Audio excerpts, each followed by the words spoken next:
জয়গুরু। এখন আমি আছি চুয়াডাঙ্গা জেলার আলমডাঙ্গা উপজেলার এটা বলা হয় আপনার আলমডাঙ্গা এবং বেলগাছির মাঝে 7 কপাট ব্রিজ সেচ প্রকল্পের এখানে একটা ঐতিহাসিক প্লেস। আমার জন্য একটা ঐতিহাসিক প্লেসই বলা যায়। এখানে জঙ্গিবাদরা এক সময় যে 1906 সালে 2006 সালে তখন বিএনপি জামাত ক্ষমতায় আমার জামাত বিরোধী মনোভাব ব্যক্ত করার কারণে এরা আমাকে একসময় অ্যাটাক করছিল। যাই হোক, সে ঘটনা আর আমি বলতে চাচ্ছি না। এই যে এই মাঠটার ভিতরে রাখছিল 4 ঘন্টা আমাকে তারা অ্যারেস্ট করে রাখছিল। পরবর্তীতে বিভিন্ন প্রেক্ষাপটে তাদের দৃষ্টিভঙ্গি এমনটাই হলো যে না, ইনি নির্দোষ নির্ভেজাল, আমাকে ছেড়ে দিয়েছিল। যাই হোক, সেই ঐতিহাসিক প্লেসে দাঁড়িয়ে পৃথিবীর সকল মানুষকে আমি একটা বিষয় বলতে চাচ্ছি যে দ্বিধাদ্বন্দ্ব বর্তমান সমাজে শুধু একটা বিষয়ের পর। আমি যতটুকু দেখলাম যে আদমকে সেজদা করলো ফেরেশতারা, ইউসুফকে সেজদা করলো তার 11 ভাই পিতামাতা সূরা ইউসুফের 100 নম্বর আয়াত। অথচ এই দুইটা আয়াতকে বাইপাস করে আজকে 5 ওয়াক্ত নামাজ, রোজা, হজ, যাকাত, মসজিদ, মাদ্রাসা দিয়ে এই জাতীয় একটা ধর্ম প্রচারণার মাধ্যম দিয়ে জনসমাজকে ভুল পথে পরিচালিত করছে। এই পর্যন্ত আমি অনেক তর্ক করছি, তর্ক বাহাজু হয়েছে এই বিষয়ের পরে। আদম সেজদা জায়েজ না জায়েজের পরে অনেক তর্ক করছি, ওগুলা নিয়ে আমি তর্কে সমাধান খুঁজে পাচ্ছি না। তবে বর্তমান প্রজন্ম যারা যে তোমাদের এই বয়সের এজের মানুষগুলা শিক্ষিত জেনারেশন, এরাই একমাত্র বিচারক, who's the right who's the wrong. হ্যাঁ, তারা যদি জাস্টিফাই করে তাদের জীবনে গ্রহণ করে কোনটা সঠিক পথ গ্রহণ করে। সেই জন্য আপাতত এই যুব সমাজ, যুব জেনারেশনের কাছে আমার এখনকার বর্তমান ওপিনিয়নটা এরকম যে সেক্ষেত্রে সূরা ইউসুফের 100 নম্বর আয়াত, যে ইউসুফের 11 ভাই এবং পিতামাতা ইউসুফকে সেজদা করল।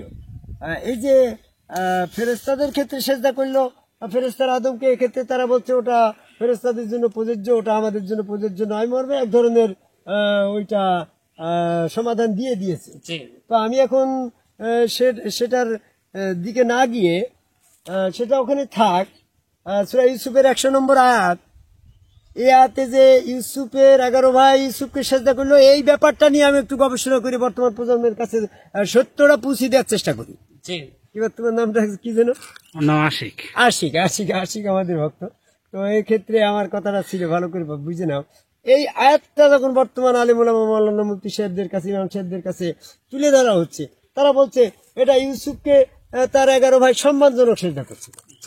আচ্ছা, সম্মানজনক সেজদা বলে কোন সেজদা এই কোরআনের ভিতরে উল্লেখ নাই। যখন সম্মানজনক সেজদা বলে কোন সেজদা যদি থাকে, তাহলে সমস্ত সেজদার মালিক আল্লাহ, এই কথা মিথ্যা হয়ে যায়।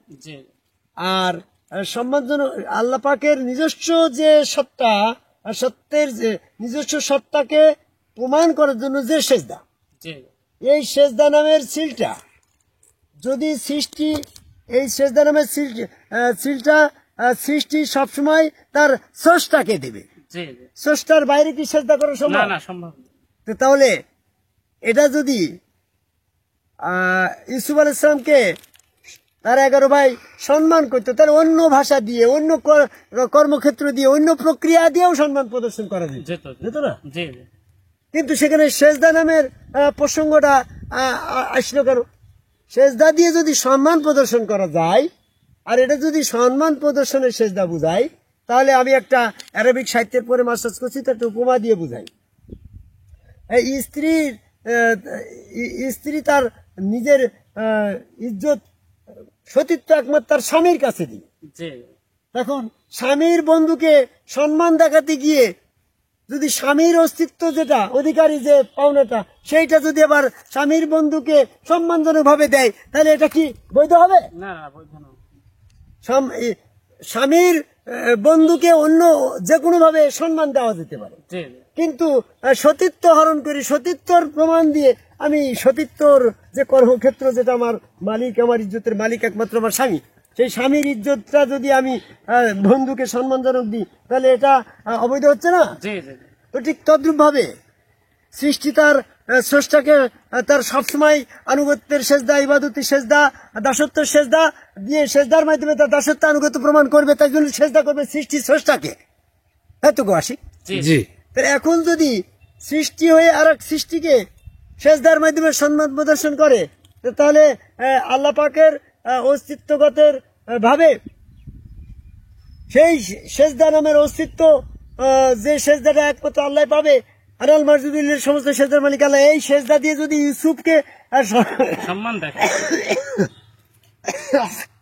সম্মান দেখানো হয়, তাহলে ইউসুফ তো আল্লাহ পাকের সমকক্ষ হয়ে যায়। যেমন আমার সতীত্ব ইজ্জত দিয়ে যদি আমি স্বামীকে পূজা করছি, ওই ইজ্জতটা যদি স্বামীর বন্ধুকে দিই, তাহলে স্বামীর বন্ধু আর স্বামী সমকক্ষ হয়ে গেল না?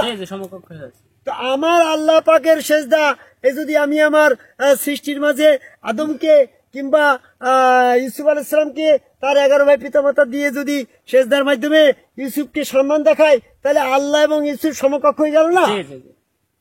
এই ধরনের মিসআন্ডারস্ট্যান্ডিং হয়ে যাচ্ছে আমাদের। এটা সঠিক আন্ডারস্ট্যান্ডিং হচ্ছে এটা।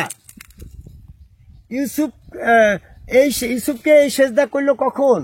যখন ফেরেশতারা সেজদা করছিল, যে প্রক্রিয়ায় ফেরেশতারা আদমকে কেবলা করে ওই হাত আল্লাহর, পা আল্লাহর, চেহারা আল্লাহর, ভিতরে স্বয়ং আল্লাহ, আদম আল্লাহর প্রতিনিধি, আদমকে কেবলা করে সেজদা করছিল আল্লাহকে, আদমকে করে নাই। ঠিক একই ধারাবাহিকতা ইউসুফকে সেজদা করলো ইউসুফের 11 ভাই পিতামাতা, ইউসুফকে কেন্দ্র করে সেজদা করছিল আল্লাহকে। আনাল মারজুদুল সমস্ত সেজদার মালিক আল্লাহ। এই কারণেই আজকে আমরা যারা বলছি যে ইউসুফকে সেজদা করছিল ওটা সম্মানজনক সেজদা, ওইভাবে বুঝলে আমাদের থেকে সেটা ওই ইসলামী শরীয়তে, ইউসুফের শরীয়তে চালু ছিল, আমাদের এই শরীয়তে নাই, এমনটা বুঝলে এটারে বিপদগামী করছে। সেটা বনী ইসরাইলের 77 নম্বর আয়াতে বলছে, পূর্বে রসুলের ক্ষেত্রে যেমন সুন্নত যেমন নিয়ম ছিল, হ্যাঁ হে রসুল মোহাম্মদ তোমার পরে ভাই একই নিয়ম, লা তাবদিলা সুন্নাতিল্লাহ, আল্লাহর নিয়মের কোনো পরিবর্তন নাই। তাহলে ইউসুফ আলাইহিস সালামের 11 ভাই পিতামাতা ইবাদতি সেজদা যেমনটা ভাবে ইউসুফকে কেবলা করে আল্লাহকে সেজদা করছিল, বেহেশতের ভিতরে মা হাওয়া ফেরেশতাদের সাথে যে আদমকে সেজদা করছিল, সেটাও আদম সুরতে কেবলা করে আল্লাহকে সেজদা করছিল। এখন আমরা ওই আমাদের সম্মুখ গুরুগণ রসুল সুরতে আল্লাহকে আমরা সেজদা করছি, মানে ব্যক্তি সত্তাকে ডিলেট করে আল্লাহকে। সূরা আল ফাতিহা 10 নম্বর আয়াতে তাই বলছে, ইউবাইনুনাকা ইউবাইনুল্লাহ, যখন তুমি রসুলের কাছে বায়াত গ্রহণ করবে তখন তো তুমি আল্লাহর কাছে বায়াত গ্রহণ করবে। তো এখানে আমাদের বিষয়ে অনেক কথাবার্তা বলা আছে।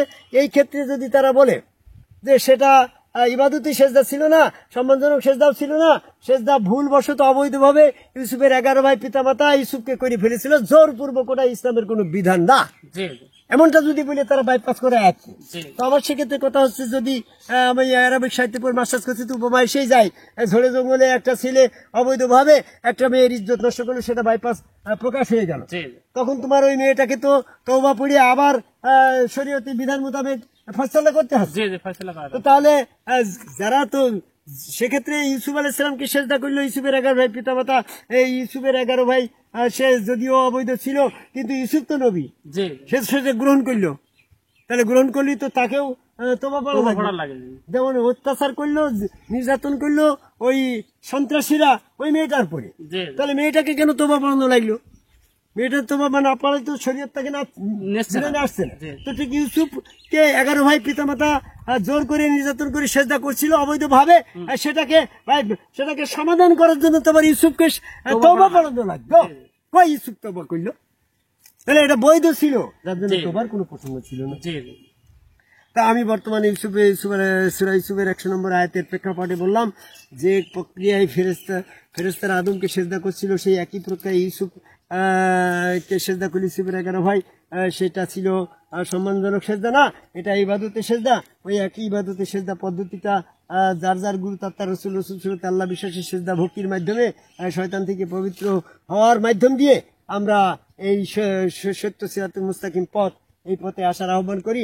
কারণ ইবলিসের সেজদা না করে কাফের, আর মুমিনের সেজদা করে ফেরেশতারা সেজদা করে মুমিন। আবু জেহেল মোহাম্মদকে সেজদা না করে কাফের, হাসান হোসেন বা হযরত আলী, আবু বকর, ওমর, উসমান, মুহাম্মদ সাল্লাল্লাহু আলাইহি ওয়াসাল্লামকে সেজদা দিয়ে মুমিন। এরকম ভাবে কারবালার প্রান্তরে এজিদ হুসাইনকে সেজদা না দিয়ে কাফের। এরকম ভাবে আমাদের বর্তমান সমাজে যারা তাবলিগ আলা হাজী সাহেব এরকম ভাবে সম্মুখগুরুকে সেজদা না দিয়ে ইবলিসের অনুসারে কাফের হয়ে যাচ্ছে। তাদের ইবলিসের জন্য বলা হয়েছিল কালা হাজা সিরাতুল মুস্তাকিম, ইহাই নির্ধারিত সরল পথ। এই সরল পথে এসে তোমরা সত্য সঠিক পথে এই আদম সেজদার পথটা সিরাতুল মুস্তাকিম, এই সিরাতুল মুস্তাকিমে আসার জন্য সূরা ইউসুফের 100 নম্বর আয়াতটাকে বর্তমান প্রজন্মের জেনারেশনের কাছে, ইয়াং জেনারেশনের কাছে, ঠিক শিক্ষিত সমাজের কাছে আমার গবেষণা তুলে ধরার জন্য তাদের কাছে অনুরোধ রাখি, আপনারা সূরা ইউসুফের 100 নম্বর আয়াতের প্রেক্ষাপটটা ভালো করে রিসার্চ করে বর্তমান সমাজে এক শ্রেণীর মানুষ আদম সেজদার বিপক্ষে, এরা হচ্ছে এজিতের পক্ষে, আর এক শ্রেণীর মানুষ আদম কাবাই সেজদার পক্ষে, এরা হুসাইনের পক্ষে। হুসাইনের দলে আদম কাবাই সেজদার মাধ্যমে হুসাইনের দলে দলভুক্তরা আহ্বান করিয়ে এই চুয়াডাঙ্গা জেলার আলমডাঙ্গা উপজেলার বেলগাছি ইউনিয়নের এই বেলগাছি ইউনিয়নের মাঠের ভিতরে দাঁড়িয়ে পৃথিবীর সকল মানুষকে সত্য সঠিক পথ সিরাতুল মুস্তাকিম আদম সেজদার পথে আসার আহ্বান করে সূরা ইউসুফের 100 নম্বর আয়াতের প্রেক্ষাপটটা বুঝে নেওয়ার আহ্বান করে আমার কথা শেষ করি। জয় গুরু।